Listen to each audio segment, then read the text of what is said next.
Hola, muy buenas tardes a todos y bienvenidos a un nuevo programa del canal de Vicente Fuentes y de la web ufopolis.com. ¿Son posibles los viajes en el tiempo? La verdad es que parece un planteamiento muy futurista de película y tal vez la humanidad en un futuro desentrañe los misterios del espacio y del tiempo y consiga hacerse capaz de manejarse pues a voluntad con máquinas en esto de los viajes y nos vayamos a dentro de 1000 años y viajemos atrás a dentro de 5000 años y veamos ciudades increíbles o viajemos bueno, pues lo que sería la prehistoria y alucinemos con todo esto. Pero lo cierto es que todavía no lo hemos hecho y nos queda mucho camino por recorrer.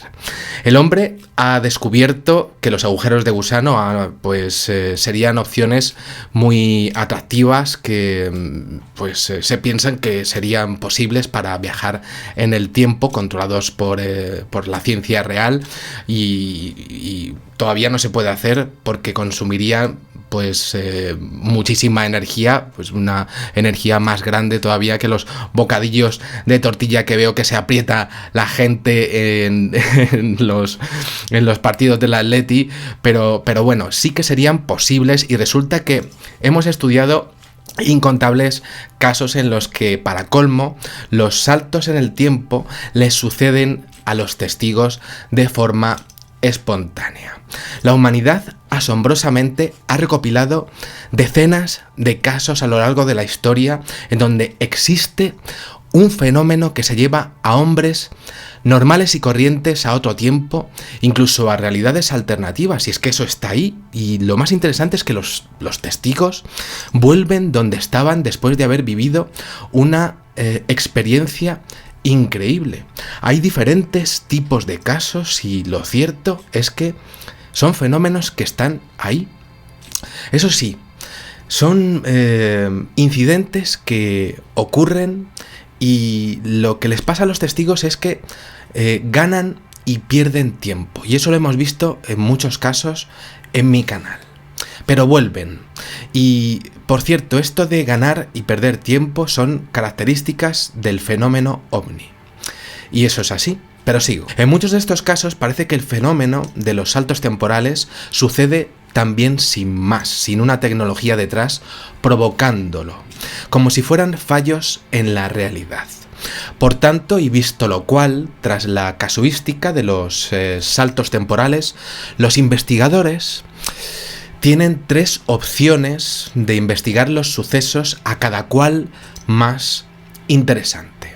Los relacionados con experiencias de seres ajenos a la Tierra, los que relacionan estas experiencias directamente con fallos naturales en lo que sería nuestra dimensión, lo que serían prácticamente fallos en una simulación, y los que relaciona a una inteligencia que ataca directamente a los testigos para experimentar con ellos en diferentes contextos temporales, siendo nosotros incapaces de percibirla, pero teniendo, eso sí, en algunos momentos, algunos instantes de sentirnos observados, como momentillos de sentir que alguien nos está mirando. Eso ocurre en algunos casos. Independientemente de si el fenómeno se da de forma natural o de si hay alguna inteligencia o una intencionalidad detrás del mismo, pues prácticamente lo que decíamos del tema extraterrestre, vamos a ver que, aunque estas situaciones pueden parecer a priori algo moderno, algo incluso futurista y más relacionado casi con el tema de la ciencia ficción, de hecho es uno de los temas más recurrentes en el género de la ciencia ficción, del cine o de los libros, la realidad en este aspecto puede alejarse muchísimo de esta concepción. ¿Y por qué digo esto? Pues veréis. La mayoría de los casos que hemos estudiado se han dado en los últimos siglos, sobre todo en el siglo XX. Pero, ¿y si se dieron también casos de este tipo también en la antigüedad? ¿Cómo podríamos saberlo? Pues os cuento. Es que resulta que existen antiguos escritos que pueden sugerir que algunas personas ya vivieron situaciones de este tipo mucho tiempo antes de lo que nos podríamos imaginar.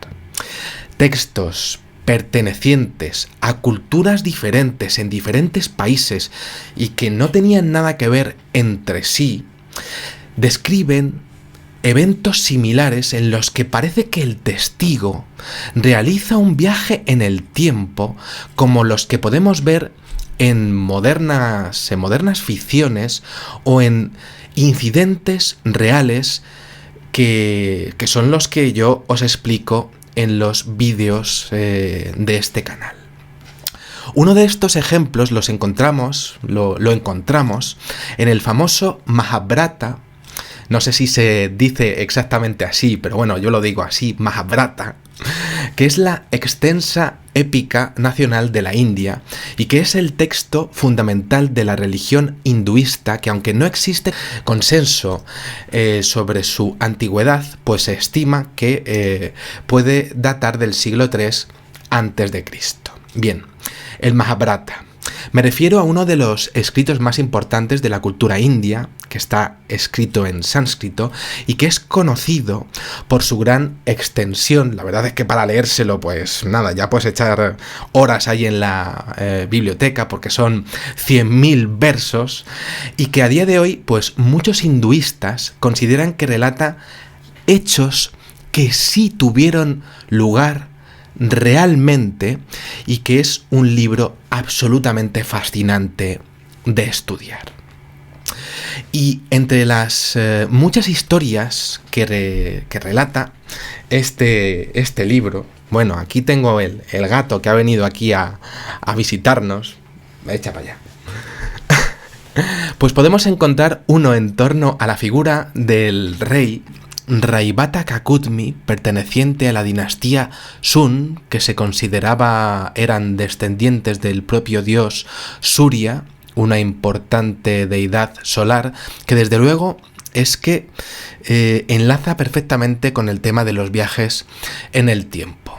A este rey, Raivata Kakutmi, se le presenta como un rey benevolente, un buen general en la batalla, que gobernaba un reino próspero gracias a sus buenas gestiones y como un padre cándido de varios hijos, y lo cierto es que era especialmente devoto de su hija Revati. La verdad es que le encantaba su hija y lo cierto es que cuando su bella hija Revati llegó a la edad de desposarse, pues él, la verdad es que se empezó a preocupar muchísimo porque consideraba que no había hombre sobre la tierra que fuese realmente digno de ella. Y con esta preocupación quiso dirigirse directamente al dios creador Brahma para pedirle consejo y que le indicara quién podría ser digno de su hija. Y bueno, pues así hizo, ¿no? Y dijo, bueno, pues vámonos para allá. Y entonces se fue al Brahmaloka, el mundo de Brahma. De hecho, la palabra loca, con K, no estamos hablando de loca, de estar completamente pirado, ¿no? Sino loca con K, que en sánscrito significa mundo, y en la mitología hinduista pues existen 14 locas o mundos, 7 superiores y 7 inferiores, ¿no? Bueno, pues se fue al mundo eterno de dicha y sabiduría de Brahma, y entonces se fue para allá pensando que le podría dar consejo Brahma. Entonces este rey esperó pacientemente a que unos seres celestiales interpretaran unas piezas musicales impresionantes allí para su deleite. Y al acabar estas piezas musicales allí, pues se dirigió a esta deidad para plantearle su preocupación. Vamos a ver, quiero desposar a mi hija y no hay un chaval allá abajo para poder desposarle, porque la verdad es que debía de pensar que todos eran unos sinvergüenzas, pues prácticamente, ¿no? Para que me entendáis todos, ¿no? Incluso presentó una pequeña lista de posibles candidatos que había hecho y dijo, bueno, pues por favor, dame consejo porque yo no lo tengo claro. Pero para su desconsuelo, la respuesta que encontró por parte de este dios Brahma, entre carcajadas, fue completamente descorazonadora. Y le dijo, oh rey, se lo dijo Brahma, le dijo, oh rey, todos a los que habías decidido aceptar, en el fondo de tu corazón, como yernos, todos murieron con el paso del tiempo. Y entonces le explica que el tiempo pasa de forma diferente en los diferentes planos de existencia y que en este caso habían pasado 27 Chatur Yugas en la Tierra, lo que serían 4 de estos ciclos completos.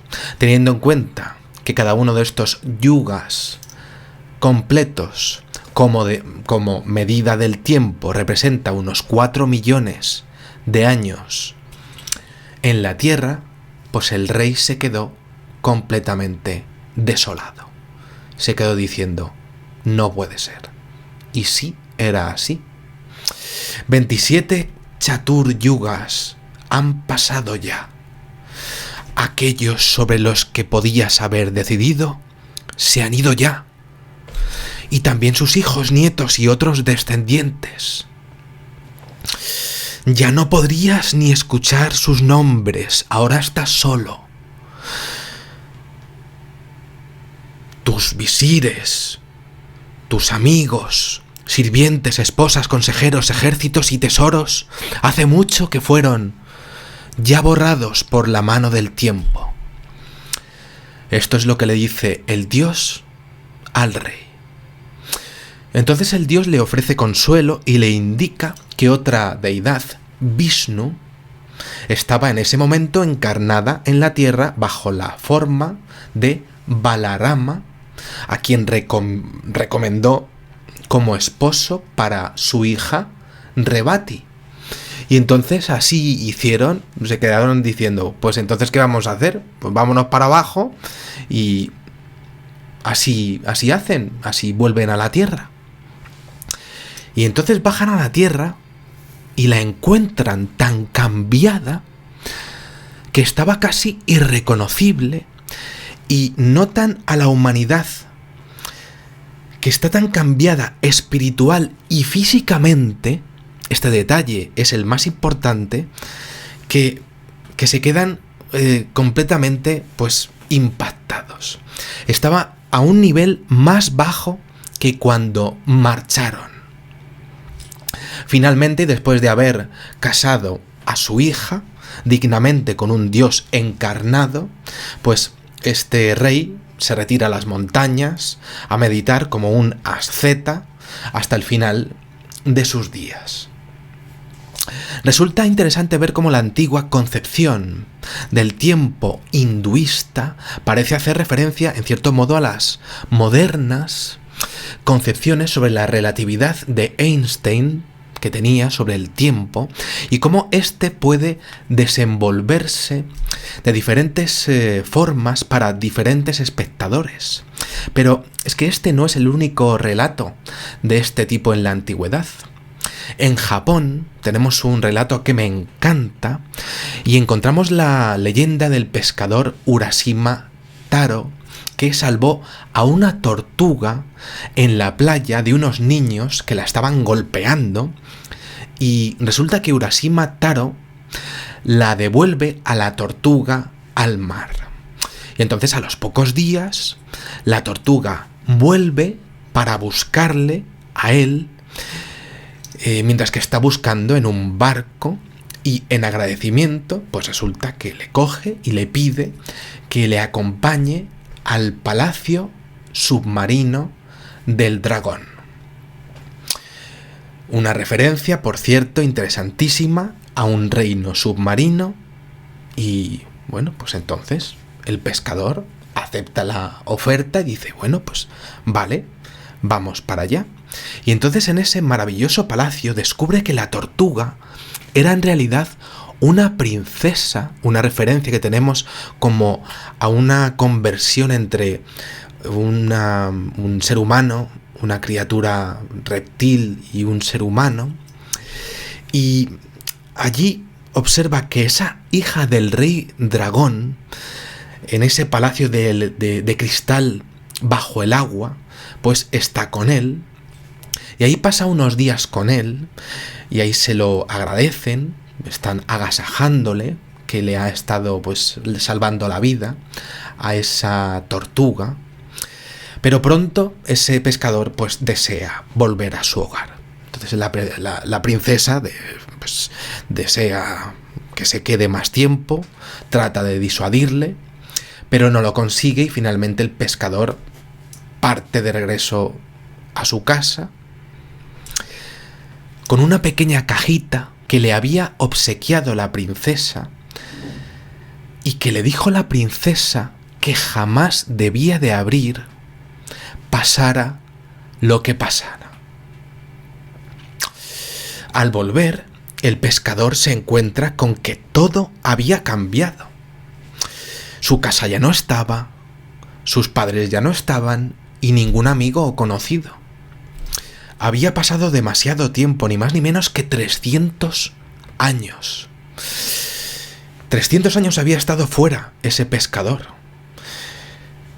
Y para él solamente habían sido unos días, algo parecido a lo que ocurre con las modernas abducciones, por cierto, en donde para el abducido pues solamente son unos días o solamente son unas horas, pero en la realidad normal pasa muchísimo más tiempo.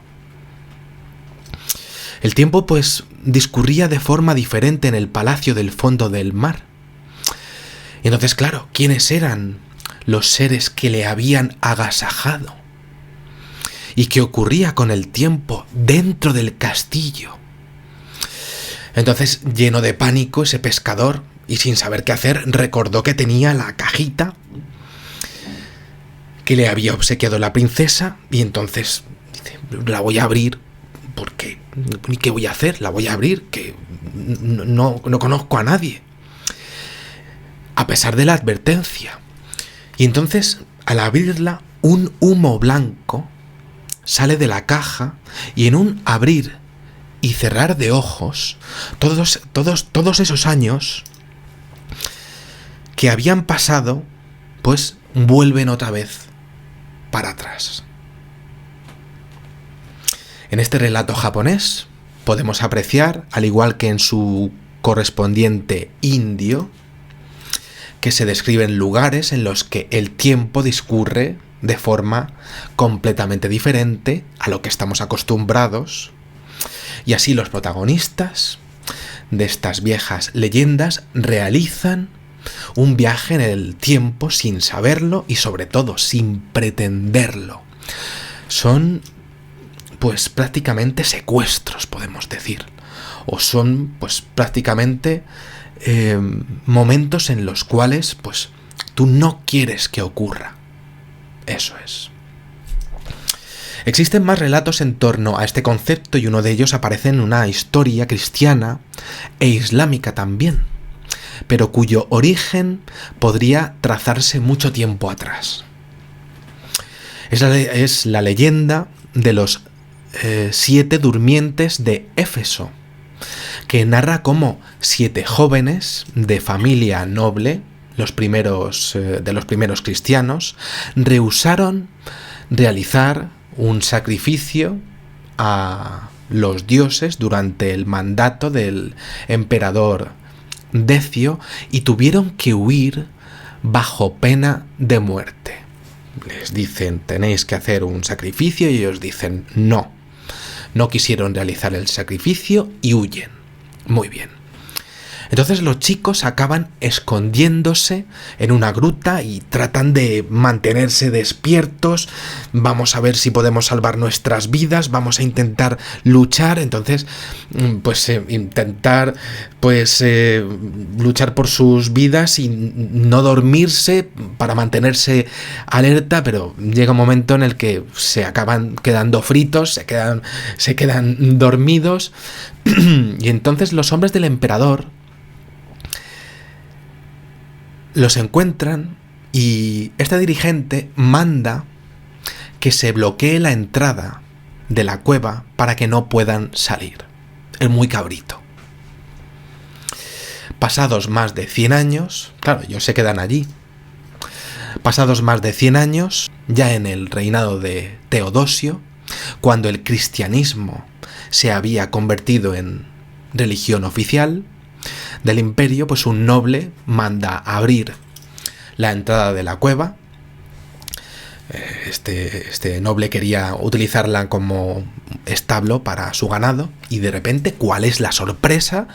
Que al encontrarse, que se encuentra con 7 jóvenes saliendo de allí.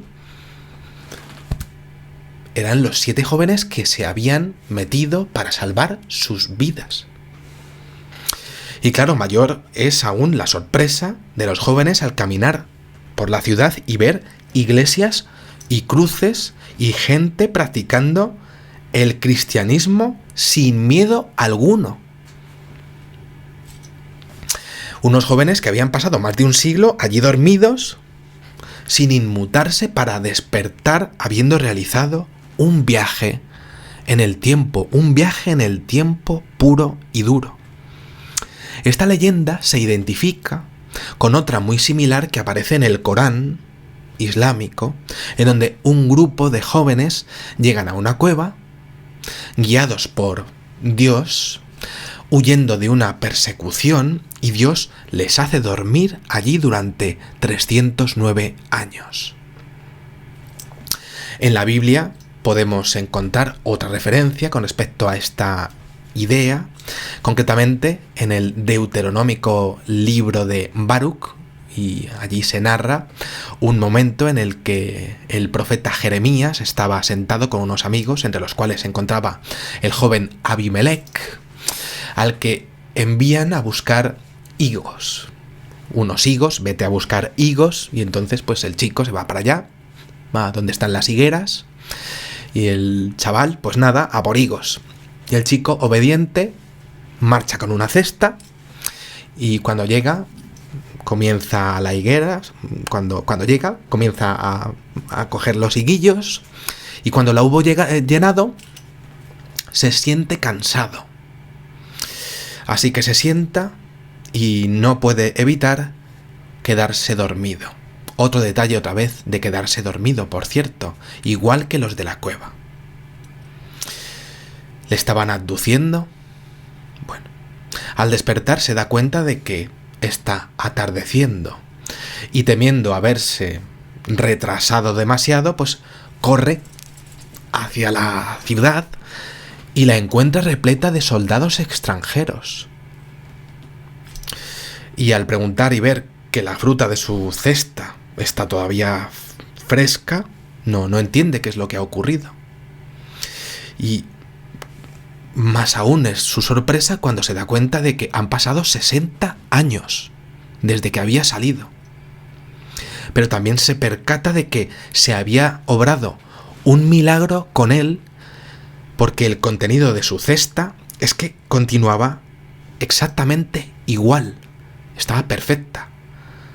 La cesta y los higos también.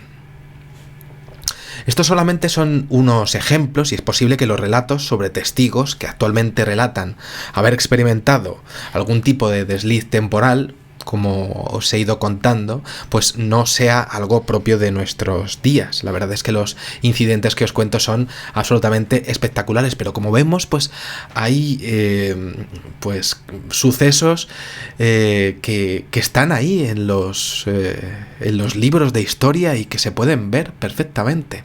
Si ya hubiera sucedido en la antigüedad, pues estas experiencias, pues es que se plasmarían por escrito o sobrevivirían en la tradición oral, hasta nosotros en forma de leyenda, en la tradición religiosa, en la mitología, y aquí los estamos viendo. Lo interesante es que al hablar de estos casos, pues vemos algunos, pues podríamos decir, algunas características que los enlazan a estos sucesos con motivos o con sucesos ovni, que es muy interesante. Y al hablar de estos casos estaríamos hablando de que el fenómeno de las abducciones o de las andanzas de los mismos dioses estarían recogidas por los mismos seres humanos en los únicos medios que se tendrían en esos años, pues realmente los escritos religiosos. Nada más, espero que os haya gustado muchísimo este videoprograma y nada, pues recordaros que podéis seguirme en las redes sociales que tengo y bueno, pues os espero en el siguiente videoprograma.